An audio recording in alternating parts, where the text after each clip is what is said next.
বন্ধ করে দেখো বুড়ি, তোমার মা ওই আগুনের দিকে চেয়েছে, মনে মনে ওই প্রার্থনাই করছে, আল্লাহ তোমার কাছে যদি বিনিময় লাগে তাহলে এই আগুনে তুমি আমাকে পোড়াও, কিন্তু কিন্তু আমার সন্তানের তুমি ভালো করো, আমার সন্তান যেন খুশি থাকে, ভালো থাকে, যে কাজে তারা আছে সেই কাজের জন্য তারা যেন সফলতা পায়। আর তুমি তুমি কি করছো? তুমি এখানে এসে খুবই আরামে আরামে দিন পার করছো গো। ও মেয়ে, তোমার কি বিবেক আছে? তোমার কি বিবেক আছে?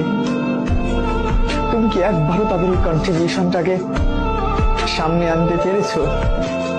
কি বাবাকে ফোন দিতে চাইলা না?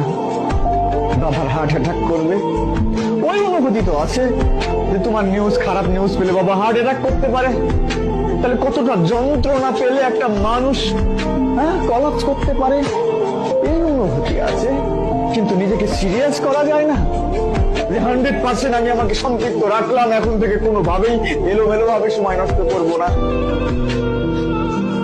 আমি নিজে বিশ্বাস করি, খুব করে বিশ্বাস করি, এখানে সবচেয়ে ভালো শিক্ষক দিলেও সব পেপার গুলো একদম হুবহু করছি, এখান থেকে হবে কোশ্চিন গুলো, এই ব্যাপারগুলো ইনশিওর করলেও